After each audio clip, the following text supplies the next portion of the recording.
Starts out with 25 plus years of leadership positions and extensive experience in deliberate and crisis management planning. That's a very positive statement. So on the phone, does Ted want to say I've got over 25 years experience? No. If someone calls? Good, he knows that. Over 10. Over 10. Got it? So he knows. It's about getting in. It's about seeing people. And once you meet him, it doesn't matter. He looks like he's about 34, right? I don't know. You do to me. Well, thank you. So we don't want to get ruled out for any reason. See, a lot of the veterans stick the military at the bottom of the second page of their resume, and I want to shift that paradigm. I want to restore the pride.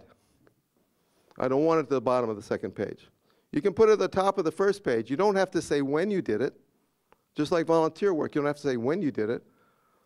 Let's get it so it's more visible, because the other way is not working very well for people who've been back for a while. Well, it depends on what type of couple you're targeting as well. If they're looking for a leadership experience or if they're looking for some type of work experience as well.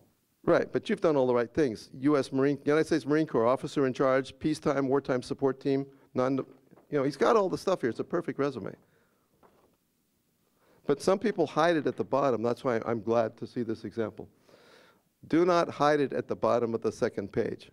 I don't care if it was 20 years ago or 3 years ago.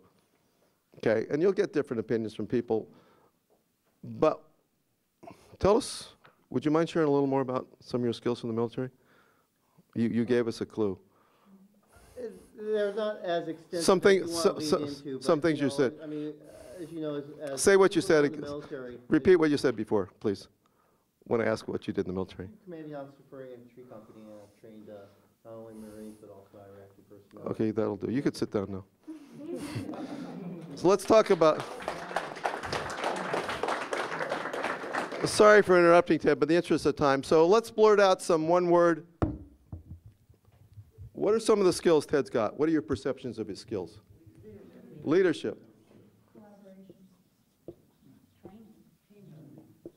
Collaboration. I'm going to abbreviate these. Team building. What was the other one I just heard? Management. Yeah. Training. Leadership and management. Anything else? Communication. Thank you. He only gave us 15 seconds. Anything else? Problem resolution. Thank you. Problem resolution. Did you ask someone new? No. Because he's no limits. He can get whatever he wants, I think. Doesn't mean it's easy. By the way, sorry. Personnel. Personnel. Develop. International.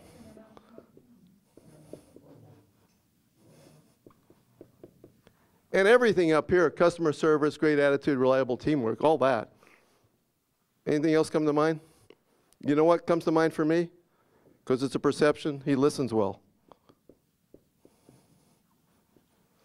Colin Powell had a quote. He said, when your soldiers stop bringing you your problems, you've stopped being their leader. And he picked on the corporate world for saying people don't bring you their issues because they're afraid you'll fire them. And I like that. Anybody want to add anything else to that list? That's a good starter list. We could. Decision maker, thank you.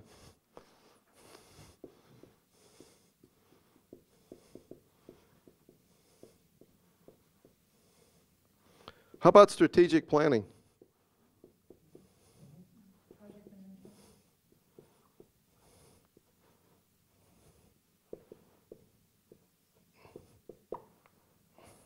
How about compassionate? Anybody think that? Somehow I think that. Just from seeing what the people with PTSD are coming back with from what they were up against. Could any company use these skills?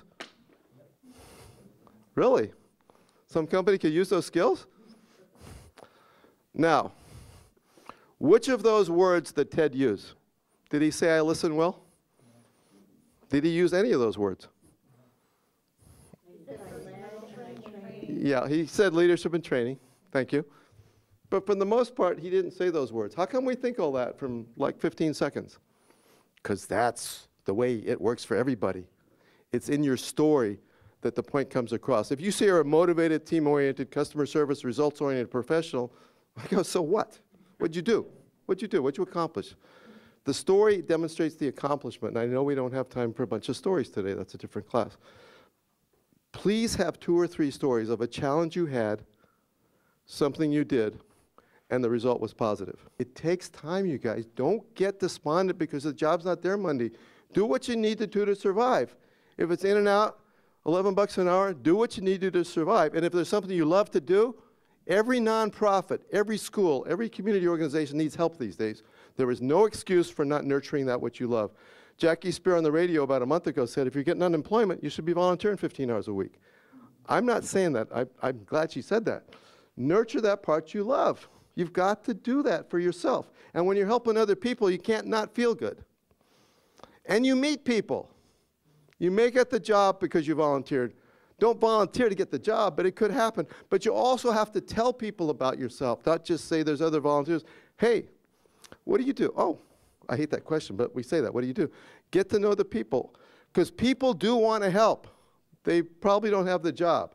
And they may know somebody. And it's all those somebodies that will eventually connect. And it may not be what you want, but you'll be on the path. But be on the path associated with what you enjoy doing. And if we don't learn that lesson from what's going on in our economy, I don't know what we're going to need to learn that lesson. And if you want to make $1 million, great, go do it. But be on the path of what you love.